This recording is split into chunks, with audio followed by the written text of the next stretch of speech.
नमस्कार, मनीषाज किचन आणि लाईफस्टाईलमध्ये आपल्या सगळ्यांचं खूप खूप स्वागत आहे। आज मी आपल्याला आवळ्याची सुपारी कशी बनवायची ती बनवून दाखवत आहे। तर हिवाळ्याची सुरुवात झाली म्हणजे मार्केटमध्ये आवळे यायला लागतात, परंतु सुरुवातीच्या दिवसापेक्षा डिसेंबर महिन्यामध्ये जे आवळे येतात ते अतिशय रसरशीत असतात आणि अतिशय शक्तिवर्धक असे असतात।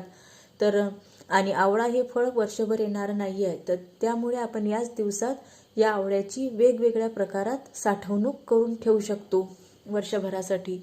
तर आपण त्याची आवळा पावडर करू शकतो, आवळ्याचा मुरब्बा करू शकतो, आवळ्याची सुपारी बनवून ठेवू शकतो, कारण आवळा हा पित्तनाशक आहे, तसेच याचे विविध औषधीय गुणधर्म आहेत।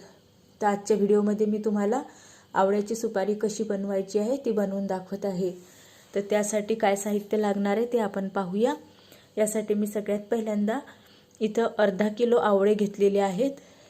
तर हे तुम्हाला थोडेसे असे लाल झालेले दिसत असणार, परंतु हे खूप छान असे म्हणजे फ्रेश आवळे आहेत।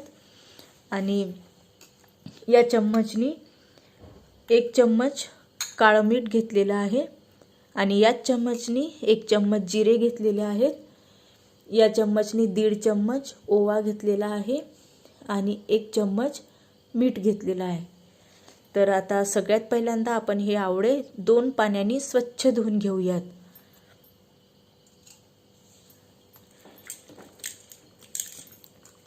आपल्याला हे मार्केटमधले आवळे असतात, त्याच्यामुळे आपल्याला हे 2 ते 3 पाण्याने चांगले स्वच्छ धुवून घ्यायचे आहेत।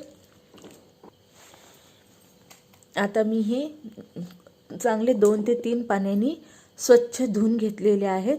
आता आपल्याला आवळ्यामध्ये बिलकुलही पाणी घालायचं नाही आहे आणि कुकरमध्ये आपल्याला याची 1 शिट्टी करून घ्यायची आहे।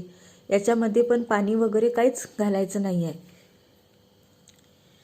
आता कुकरच्या शिट्ट्या होईपर्यंत आपण हे जे साहित्य काढलं होतं ओवा जिरं वगैरे हे आपण आता मिक्सरमध्ये बारीक करून घेऊया। तर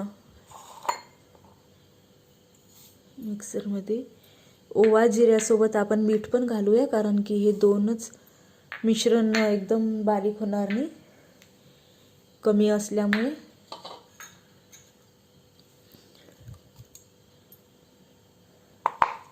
आणि सर्व एकत्र बारीक केलं म्हणजे सर्व मिश्रण एकत्र छान मिक्स होईल। आता आपण हे बारीक करून घेऊया। या पद्धतीने आता आपले मिक्सरमध्ये छान बारीक झालेला आहे ओवा जिरं सर्व आपला जे मसाला आपण काढला होता तो। आता आपण हे एका बाउलमध्ये काढून घेऊया।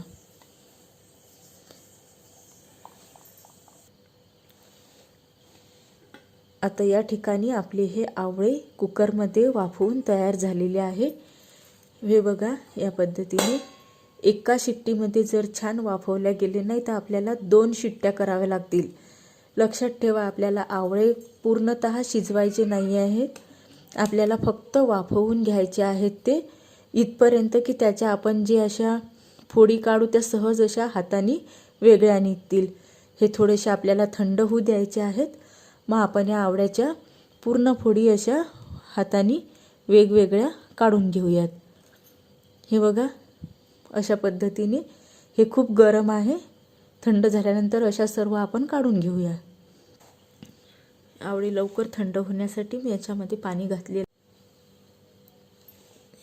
हे बघा किती छान वाफवल्या गेले आहेत आवळे आपले। असे थोडेसे प्रेस केले की याचे वेगवेगळे अशा भाग असे हे काप वेगवेगळे सहजच निघत आहेत। आणि आपल्याला आवळा एकदम जास्त पण शिजवायचा नाही आहे, नाहीतर आवळ्याचे हे भाग असे एकदम जास्त शिजल्यामुळे वेगवेगळे निघतील नाही, त्याचा एकदम चुरा होऊन जाईल।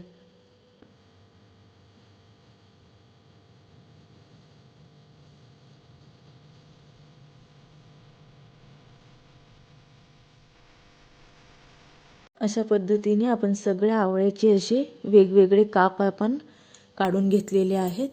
आता हे काप मोठे मोठे झाले आहेत, त्यासाठी आपण या कापचे अर्धे अर्धे करूया सर्व, म्हणजे आपल्या ह्या आवळा सुपारी लवकर वाळणार पण। या पद्धतीने आपण चाकूने याचे अर्धे अर्धे काप करूयात।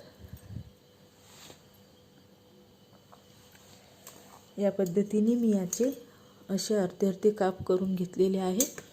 आता आपण जो मसाला तयार केलेला आहे तो या सर्व आवळ्याच्या सर्व कापांवरती टाकूया आणि याला चोळून घेऊया।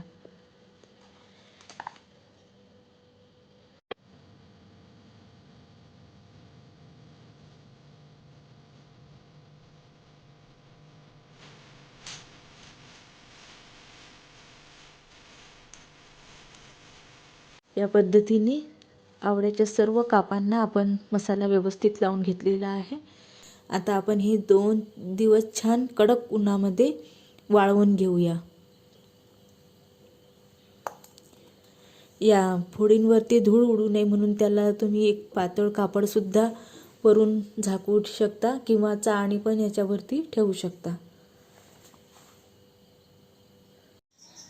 या पद्धतीने आपली ही अतिशय पाचक अशी आवळा सुपारी पूर्णपणे वाळून तयार झालेली आहे। आवळा सुपारी ही अतिशय पाचक असते। रोज जेवणानंतर आपण एक खाल्ली तर आपल्याला खाल्लेलं अन्न पचन होते। परत प्रवासामध्ये वगैरे बऱ्याच जणांना मळमळची शिकायत असते, तर तेव्हा पण तुम्ही ही सुपारी सोबत घेऊन जाऊ शकता मळमळ होऊ नये म्हणून खायला। आणि आवळ्यामध्ये सी व्हिटॅमिन असते, त्यामुळे आपण ही सुपारी खाल्ल्यामुळे आपल्याला त्याच्यामधलं व्हिटॅमिन पण मिळते। तर अशा प्रकारे आपली सुपारी तयार झालेली आहे। तर तुम्हाला हा माझा व्हिडिओ आवडला असेल तर नक्की व्हिडिओला लाईक करा आणि शेअर करायला विसरू नका। आणि माझ्या अशा नवनवीन रेसिपीज पाहण्यासाठी माझ्या चॅनलला सबस्क्राईब करा, कारण तुमच्या सबस्क्राईब केल्यामुळे मला अशीच नवनवीन रेसिपीज बनवण्यासाठी प्रोत्साहन मिळेल। धन्यवाद।